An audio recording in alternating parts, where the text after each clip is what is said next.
Hello. In this video, we are going to introduce the stereotypes of Mexican-Americans.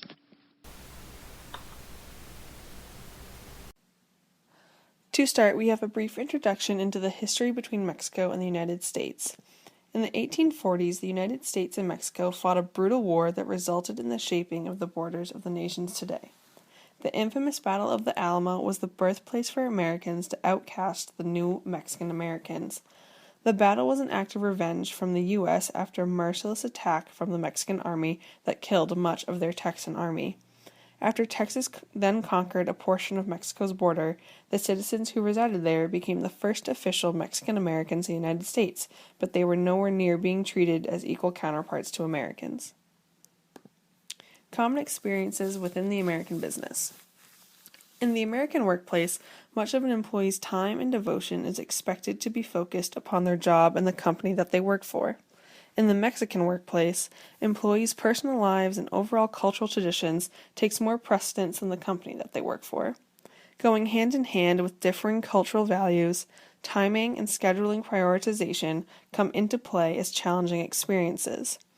Many American businesses expect overtime hours to be put in by their employees, as to sacrificing their time with family and leisure activities, and many Mexican Americans are not used to this rigid lifestyle. Management is also a rather dominating factor of differences between the two nations' workforces. Mexicans will find that in an American workplace, management is a bit more lenient with the power control they show over their subordinates. Many Mexican workers are used to a paternalistic approach of management, where what the manager says goes, no matter what. These changes of value and work lifestyle can be shocking for many Mexicans entering the American workforce. Common experiences within the American business continued. When it comes to lawful actions being taken within the workforce, dealing with the acts of sexual harassment and gender discrimination, the United States and Mexico have vastly different approaches. In a Mexican work environment, there are relatively no laws that prohibit the conduct of sexual harassment among all of their employees.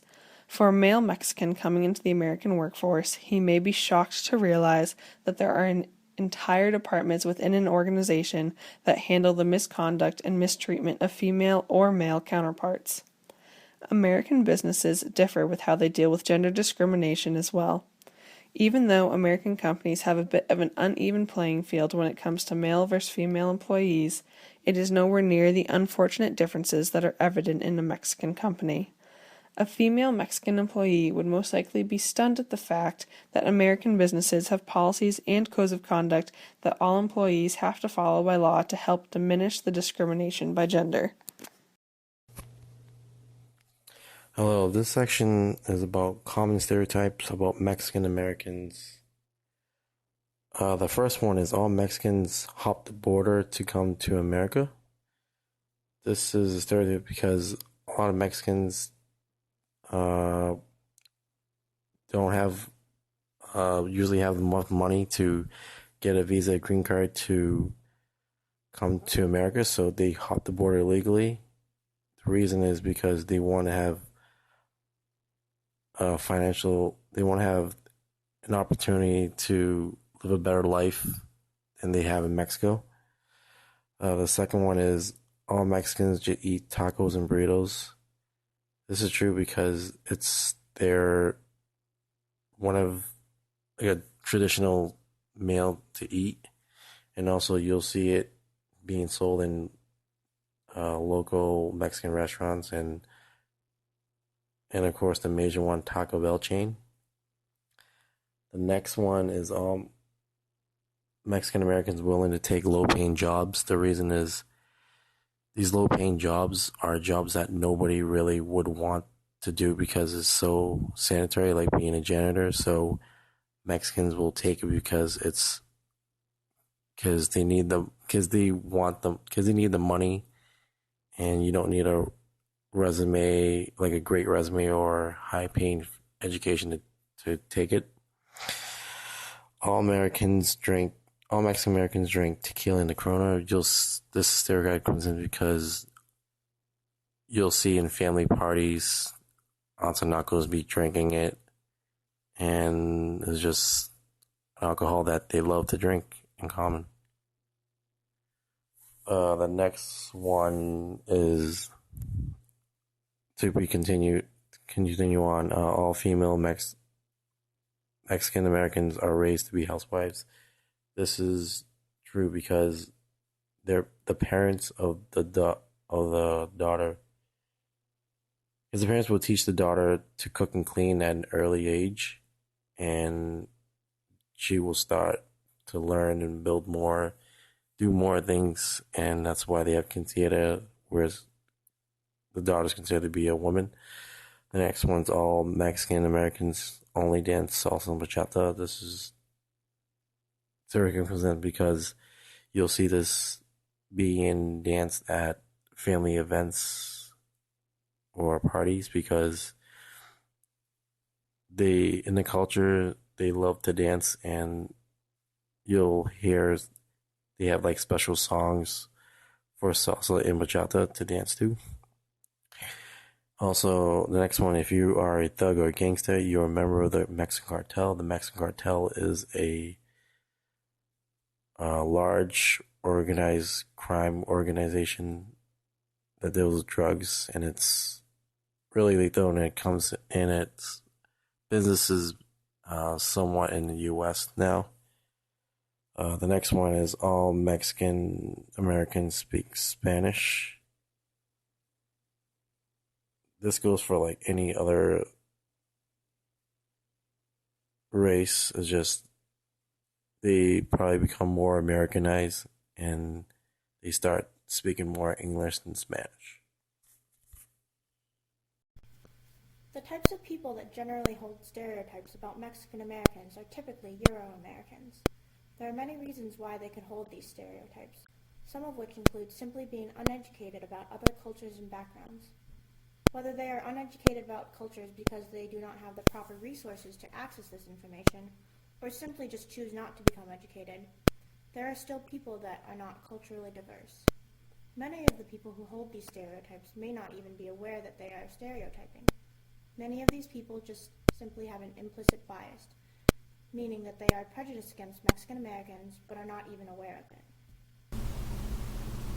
The way in which stereotypes can affect organizational behavior and productivity can be positive or negative. Many Mexican Americans feel extremely lucky to have a job in the United States. Therefore, they will work extremely hard because they feel as though they have to prove themselves, especially if a Mexican American is working in a business type setting, which is more professional.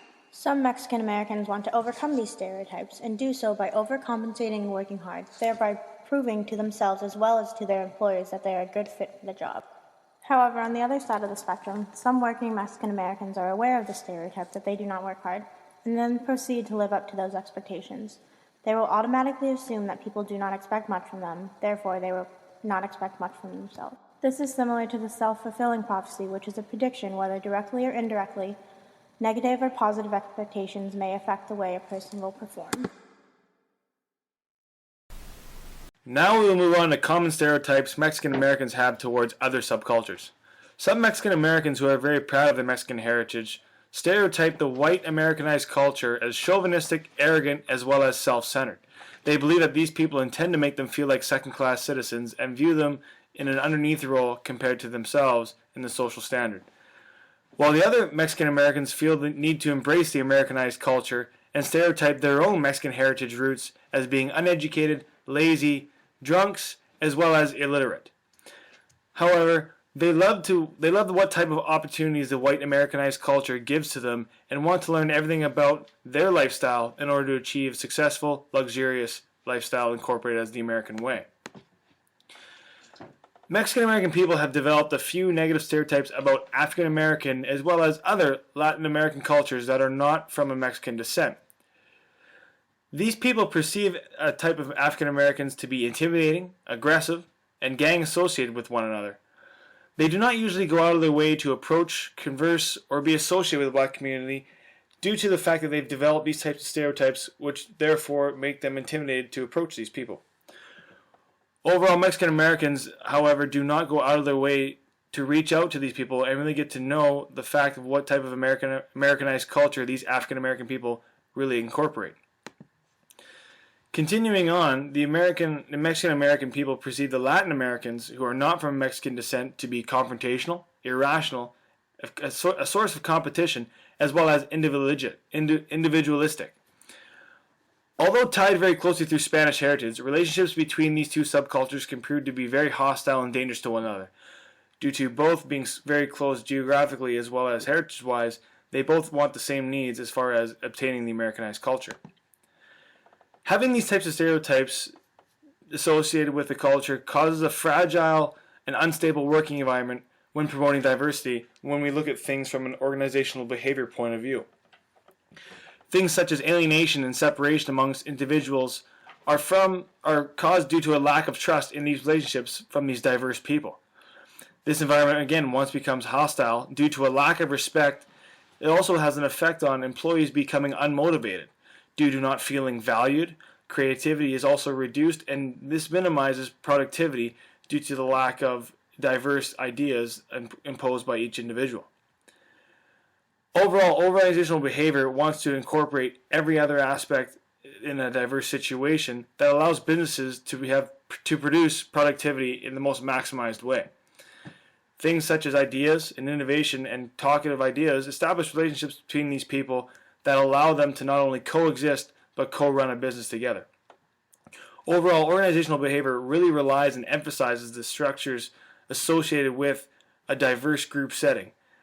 By having these types of stereotypes associated in a work setting, they are unable to not only achieve their maximum productivity, but also minimizes what type of effect a company can have on a public. This not only hurts reputation, but it hurts the growth of the company as well as individuals in the group setting. Overall, we look to hopefully have Mexican American people that do not like to have these stereotypes and look to associate themselves with a diverse group as possible in the workforce. Hello, I'm Chao. I will introduce the last part for you. We have several suggestions that will help improve employee relations with Mexican Americans. We recommend company to improve employee skill drive. When an employee have some motivators to improve their relation with Mexican Americans by themselves, we can say this is a win-win strategy because the company can save a lot of money on their employee skill training courses. Employees can also improve their cultural intelligence better when they motivated by their interest. Intrinsic interest, deriving enjoyment from culturally diverse experience. For example, some people may like to eat tacos and burritos. Then they may grow some interest in the background culture of the food. As a manager of the company, we suggest to offer some interesting Mexican product or cultural exhibition in the company. It may help employees grow the intrinsic interest to get more knowledge about Mexican culture. Extrinsic interest, it is also an efficient way to improve employee relationship with Mexican Americans. When the employee realizes she can get benefits from culturally diverse experience, it's not like the intrinsic interest. It was motivated by the external attraction. In some multinational corporations, Finish course about cultural intelligence is one of the requirements for employees' bonus or promotion. And it is very important for manager to have some knowledge and management skill about the subculture. We suggest manager to apply some skill like the framework of reconciliation of cross-cultural conflict. This kind of skill like the standard or process to deal with the cross-cultural conflict. It may help manager to decrease the chance of making mistakes when they deal with the subcultural problem. Thank you for watching.